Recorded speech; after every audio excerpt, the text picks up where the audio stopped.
Welcome back, subscribers, to another Meals with Michael. So tonight we are doing spaghetti. It is a simple thing to do, but I would not recommend it for a weeknight meal. Not the way I do it, because it takes a little while. The only reason I'm doing it on a weeknight is, one, we don't have any food in the house, so I need that. And the other is I worked from home today, so I had a little time. I didn't have to do the commute, so I can actually start my prep work. My prep work took me about 45 minutes for everything. So, and then you're going to cook up your sauce, which will take another half hour to 40 minutes and everything. So it takes a little bit longer to get that on the table. So it's more of a weekend than a weeknight meal. So what we're doing tonight, the reason we're doing spaghetti is I was asked the other day what are some of my go-tos, and this is a go-to for me. I haven't done it in a while, so I was thinking, well, I should, if it's a go-to, I should do that. So what we're doing is we're starting with 2 pounds, and why I'm doing 2 pounds, yes, that will feed a lot of people, but this will be meal prep, so I'll be able to portion this out for the next 5 to 6 days, kind of a thing to have for lunches and dinners. So we're doing 2 pounds of ground turkey, which I had put into my pan originally about a tablespoon and a half of olive oil, just to give it a little extra fat, because turkey itself doesn't really have a lot of fat. Why am I doing turkey instead of ground beef? Well, typically you would do ground beef with spaghetti. You could do lamb, you could do ground chicken off that. But if you have noticed, just like I have, ground beef has gone sky high at the supermarket. So I was thinking if I wanted something that wasn't high in fat, like they had an 80-20 ground beef that you could do that was fairly inexpensive, but then most of it's fat, 20% fat. So what's the point off of that? So I said, okay, well, let me do turkey then, because it's leaner, it's cheaper, and when you're doing a sauce like this, you're really not going to be able to tell the difference from one way to another from beef to turkey, because by the time you do this with the seasoning and the tomatoes and everything, you're not going to be able to tell the difference. So ground turkey it is. The thing about turkey, other than beef, is because it is a poultry product, you do have to make sure that you cook it all the way through on this first go round. You don't want it to be somewhat pink in the middle like I would do with ground beef, because I'd let that continue cooking in the pan. But this, I want to make sure is cooked through the first time while I'm just browning it, which is why I started it before I started the video, so we could get things going. So this is my spaghetti. It's never the same twice. Maybe it will be after tonight, because I can refer back to this video and how I did it. But it's never really the same way twice, mainly because it depends upon what's in the market, what I'm in the mood for and everything. So when I was at the grocery store, I came across some mushrooms and some bell peppers and the tomatoes. And I was like, well, we're going to do that. We're going to make a sauce with mushroom and bell pepper. Plus, of course, all the traditional things that you would expect to find into a sauce. So you can do it however you want. You know, I've got onions and garlic, and you could just do tomato and just go that way with it. But I like my spaghetti to have more than just tomato sauce or meat sauce. I like it to have a little bit of vegetables in it. It's a good way to get your kids to eat their vegetables as well. Although, my husband doesn't like bell peppers. He doesn't like mushrooms. He knows they add flavor to everything, so what he'll do is he'll get the spaghetti and he'll pick out the mushrooms and he'll pick out the bell peppers, or any other vegetable that I've tried to hide in there that he doesn't like. But you know what, that's fine. It's a combination. We're making meals for both of us, and it does add the flavor to it, so he gets that even if he doesn't want to eat the actual texture of the vegetable. So we are just basically browning this over a medium to high heat. Just again, like I said, you want to get rid of all the pink because it is turkey. And if you're doing chicken, you would do the same thing as well. With a ground beef, you could leave some of the pink in there, like I said, and because it's just a first step, and then you add everything else to it, and you're fine because it'll continue to cook and everything's good. Yes, this would continue to cook, but I'm always concerned when I'm dealing with poultry about salmonella or anything like that. So I always want to make sure that I have cooked my meat through before I start to add anything else to it. So interesting enough, this turkey has a bit more fat in it than I expected it to. It said it was lean, and it was like 93% lean, so I'm a little surprised about how much fat I'm seeing in this. What that means then is I'm probably going to drain some of this fat off. Typically what I do is I like to leave the fat in the pan as I'm doing my other parts of ingredients, because fat is flavor. So we'll leave some of the fat in here, but I'm not going to leave all of this in here. This is almost there. So spaghetti, you know, it's been around for a very long time. The noodles came from originally, you know, China, as far as making noodles and such. And as I saw a joke somewhere that, you know, the Italians just added tomato sauce to it. Don't be offended. It was a joke I saw. So we have it in the U.S. We've had it for a long time, and you can do all kinds of things with it. But yes, you can buy the jarred stuff if you want to do a quick things on the weekend. But you know what? This is Meals with Michael. We're not doing jarred. We're actually doing things all the way through. Okay, so that has been cooked all the way through, and as you see, there is a good deal of fat in there. So I'm going to drain some of that fat off, and then we'll get started with our next piece. So what I'm going to do is I'm going to remove this turkey from the pan after I drain a little bit of the fat off, and I'm going to put it aside while I do some of the other ingredients and add the turkey back a little bit later. So we'll be back in just a moment. Okay, as I mentioned, I drained the fat off. There was a lot of fat, and there was at least a half a cup of fat, so that needed to go. So I've just left a little bit in the bottom of the pan here, and probably going to add a little bit of olive oil back to that, just to make sure that I have enough fat for what I want to do. So I mentioned bell peppers. So I'm doing 2 medium-sized green bell peppers. You could do red, or you could do the yellow or the orange if you want some color for this, but I think the green is just fine. And when you're putting your vegetables back in your pan, you want to start with the ones that will take the longest to cook, and things like bell peppers will take longer to cook. So we're just going to throw that in there, throw that one back. It just jumped ship, so we're putting it back in. And just do a quick saute on that. You can hear it going. The water's releasing. You're starting to get the flavor and the fragrance off of this, which is really nice. You always want flavor and fragrance. Then I'm going to add in my onion. So I took one medium yellow onion, and I used a yellow instead of a white or a red for this one, or purple you may call it, because the yellow onion is slightly sweeter. So I want to get it that little bit sweeter off of this. And as you see, that's starting to brown up in the pan from the fat.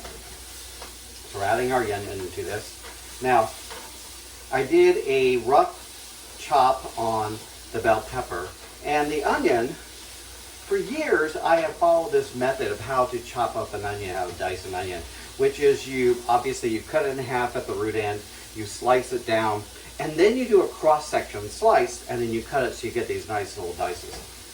Then about a month and a half ago, I was watching food cooking areas, and Rachel Ray was on, and she had her onion, and she did the whole thing, split it down with the hair end, everything, and she did her slices, but she didn't do the cross-section.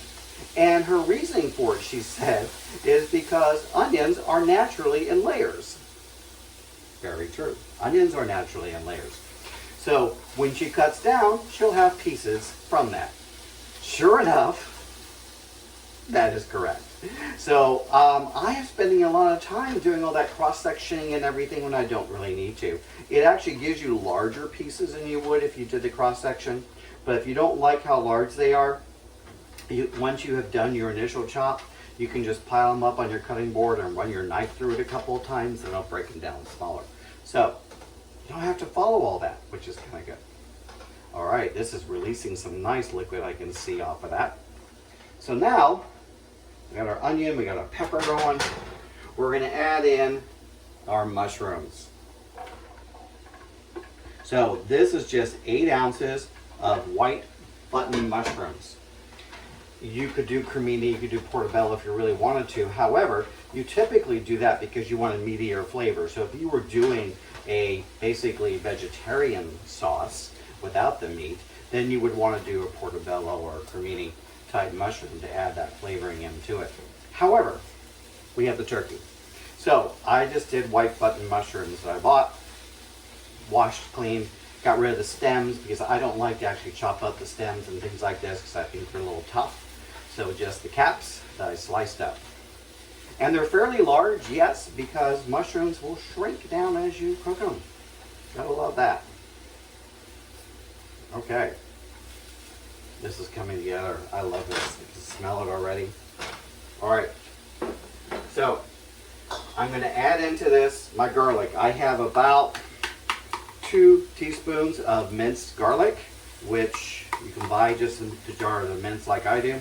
If you wanted to get a fresh garlic bulb and mince it up and everything, you could do that. And I would then say it's about 3 to 4 cloves that you'd be looking at. So we're getting our garlic in there. So now we're getting all of our seasonings and flavors in here. As I said, these take a little while to cook. So we're good. It's all coming together. So we have all this flavor at the bottom of the pan, as they call it. So how do you get that up? Well, you could do chicken stock, you could do a vegetable stock, a beef stock if you wanted to do as well. Plain water works well. However, we're doing a red wine. This is basically a table wine. It's a blend that you do. So we just want to take the wine in there. You're going to add a little flavor to that as well. That brings up all the brown bits and everything. Brown is good, as I say. Brown bits coming up. And obviously you don't cook with a wine that you wouldn't drink, because if you're putting things in your food that you wouldn't drink, why would you think you'd eat it? Just a thought. So obviously use wine that you would drink. And I used that not too long ago. I did a shepherd pie here and I used the wine for that. So I actually, that's another reason why I'm doing the wine, is I actually have this left over. So I wanted to add to it. Okay. Awesome. I'm happy with this. So we're going to add a little bit of seasoning to it. A little salt, a little pepper. Because you want to layer in your seasonings. You want to do it all at the end, because you get it all overpacked on the seasoning. So it's just a couple of pinches. It's really what is right for you. You know, what do you prefer to have in your food? What does your family prefer? I really don't like it when you are sitting at your own dining table and you have to reach for the salt and pepper because you didn't season it properly. It's your home. You should be able to season your food properly for how you like it, for how your family likes it. What happens, unfortunately, is sometimes families get different tastes and they figure out things differently. So then we tend to cut back on the seasoning and then we have to add it. Adding seasoning after the food has been cooked and it's on your plate, it really doesn't do the food justice, because what you're really just tasting is the salt and pepper at that point. You're not really getting the full incorporation of everything. All right, this is coming together nicely. The onions are starting to get a little translucent. Peppers are shrinking. Mushrooms are shrinking. It's not the incredible shrinking family, but it is all shrinking together. So now, you can't have a spaghetti sauce without tomato. So I actually have 3 kinds of tomato that I've done here, because I don't like the one note of just one tomato that goes through. So I do 3 kinds. So I have 2 cans. I did 1 can, 15-ounce can of diced tomato with a little bit of garlic. And then the other is a fire roasted can, 15-ounce, with also garlic and olive oil. So that is what is in here. And that is what I'm adding at this time. But Michael, you said there were 3 kinds of tomato. Yes, there's fresh tomato. You have to have fresh tomato as well. I think the combination of the canned tomato, which just gives you all your great juices, and the fresh tomato really makes a difference when you're making a sauce. And I'm not doing the one that you're going to cook for hours and hours and then put it in the blender and get rid of all the things that you can see. I want to see my food. I want to see what I'm eating. So we've got our tomato in there. And now, this was 4 about medium-sized Roma tomatoes that I cored. I then quartered, and I cut out the ribs and the seeds, and then I did a rough dice on them.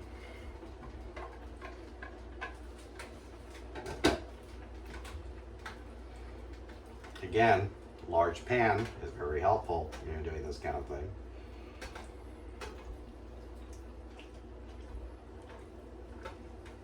Let's get all that incorporated. Everybody's invited to the party. No one's a wallflower. We all go out dancing. All those fun things that happen. Add a little more salt and pepper. So then I have tomato paste as well. So I've got 3 kinds of tomato, plus I'm doing some tomato paste. So I'm not doing this full can of tomato paste. You can buy the tomato paste in the tube, which I've had a hard time finding lately, so I have to do the can. So I'm not using the whole can, I'm using about a third. And what I'm gonna do afterwards, I'm gonna put this can into the remainder into a bowl, put it in the refrigerator, and just, it'll be good for like the next week or so that I'll be able to use. So that's more than a third, it's about half. I'm a ballpark cook. I am not an exact measurement cook. I used to be an exact measurement cook when I first started learning everything, but then as I went on and developed my own style, my own taste, I became more of a ballpark cook instead of an actual measurement cook. So we're getting that tomato paste in there. Tomato paste is a strong flavor. It will almost have that canned flavor to it. So it's really important that you do 2 things, or 3 actually. 1, don't use too much. Okay. Second one is make sure you have mixed it well into everything. And the third is you really want to take the time to cook the tomato paste. That is so important. You can always tell when you've got raw tomato paste in there. It is not a pleasing flavor to have that in your dish. So you want to make sure you take the time to cook it. We're going to simmer this sauce for a half hour. And that will give the tomato sauce a time to cook all the way through. It'll give all the vegetables a time to cook and the seasonings to go through. Speaking of seasonings, we're not just doing salt and pepper and that garlic and onion. We're adding in traditional Italian seasonings of oregano, some thyme, and some dried rosemary. All dried ingredients. You don't need fresh for this one. We're going to add some fresh basil at the end just for a little brightness. But for now, it's all dried ingredients. Okay, so that is what is in here. I have about 2 teaspoons each of dried oregano, dried thyme, and dried rosemary. So we'll get that into our dish. It's starting to bubble. I love that.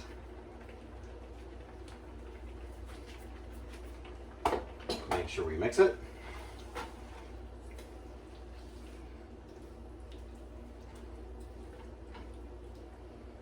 And now, this turkey I set aside earlier, we're going to add back in to this so that when it simmers and cooks together, we have everybody together at the same time. So, ground turkey, get that back in. You can do the ground beef, same process. Ground chicken, same process. Again, we have turkey. So just cutting that in. And you want to make sure you have mixed it. My pan's a little strained, I guess is the best way to put it. Maybe I should have done my Dutch oven, but I like to make the sauce in a pan because you have more surface space than you do with a Dutch oven, and things cook better. Although things are jumping ship. So we'll see how this actually works out. All right, so I'm going to cover this and I'm going to bring it to a simmer because it's already boiling. I've got a little bit of boiling going on here and there. And we're going to let it go for a half hour. About halfway through, about 15 minutes, we're going to check on it and probably add in some more wine because the pan will start to get dry.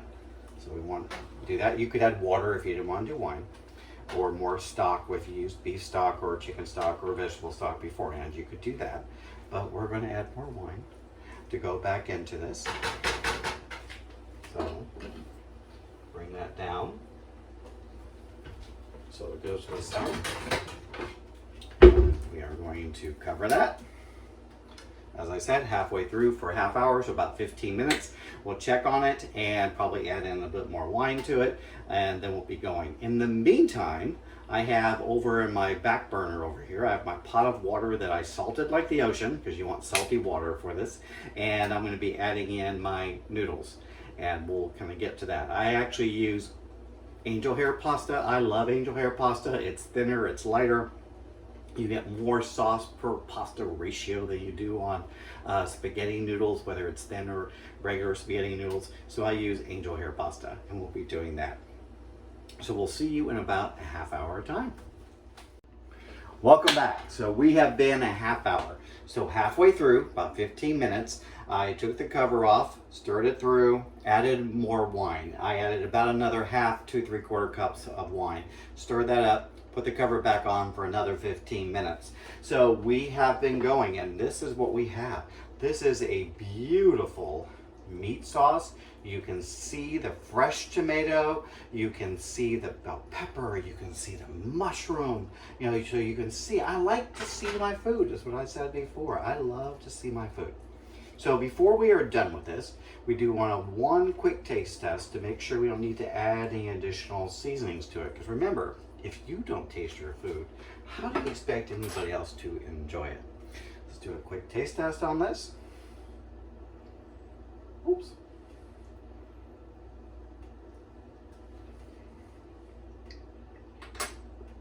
This is awesome. You can taste the garlic, you can take just enough. You can taste the tomatoes through it, and you don't taste the wine, which is what's important. Wine makes a subtle undertone through this. So I took some fresh basil, about 6 leaves, that I rolled into the cigar shape, and I chiffonaded them, which is basically just to cut them into strips, and then I cut that in half. And we're just going to put that as the top part at the end off of this. And give that a quick stir. Now the pasta all would cook through, and normally what I would do when I'm making pasta dishes like this is I would have added the pasta to the end here for the last 5 minutes of the pasta cooking time, so it could absorb some of the flavor of the sauce in the pasta. However, as you can see, there is no room in this pan for pasta, so I did not do that. Now I have seen people add oil to the water of their pasta. I don't know where that came from, but people say, oh, it keeps your pasta from sticking. It's like, no, what it does is it coats your pasta in oil, so then your sauce doesn't stick to your pasta, and you want your sauce to stick to your pasta, so don't do that. Just water and salt. Water and salt is all you need for your pasta. So what we're gonna do, we're gonna test the whole thing together a little bit. And I decided to use angel hair pasta. Ooh. That you just want to cook to just al dente for that. I am not the fancy chef. I'm not the one that, you know, does the whole turn and everything for this. This is not a restaurant, this is my home. Okay. So we're going to then grab, here we go, a little bit of sauce on this. There we go. That look good. Yum. I'm happy about this. And you can do cheese or not cheese. I have some of my followers, you all get upset because I use cheese a lot. As I said, this is not a household that is afraid of cheese, but you don't have to. However, I am. So I just have a little shredded Parmesan. I'm going to sprinkle on top here. And then we're going to test it out together, because while the sauce is good by itself, the trick is, does it come together with the noodles and everything, your pasta that you've put together. So, ooh.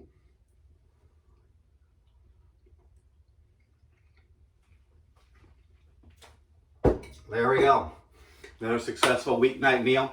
This feeds a large family with the 2 pounds on it, but you can cut it in half and feed a smaller family. I did this mainly for meal prep, so I can have things for the rest of the week, so I don't have to worry about what's for dinner when I come home or what do I have for lunch. So we have used turkey because ground beef was too expensive. You can also use ground chicken for that. Drained off the fat, added in then our bell peppers. We then added in our onions and our garlic and our mushrooms. Let all that cook together for a little bit, seasoning as we're going. Added in our 3 kinds of tomatoes, so 2 canned tomatoes, fire roasted with some garlic, and diced tomatoes with garlic and olive oil. And then we added in about 1/3 of a small can of tomato paste for that, for everything behind it. Our seasonings of dried rosemary, dried oregano, dried thyme, salt and pepper, splashes of wine to add to it, so about 1/2 cup to start with, and then 1/2 to 3/4 of a cup halfway through, because we let it simmer for 30 minutes. And we are good to go. This is Meals with Michael. I hope you've enjoyed it. Be sure to subscribe if you want to get others as they come forward, and tell your friends about it. Have a good day, and we'll talk to you soon.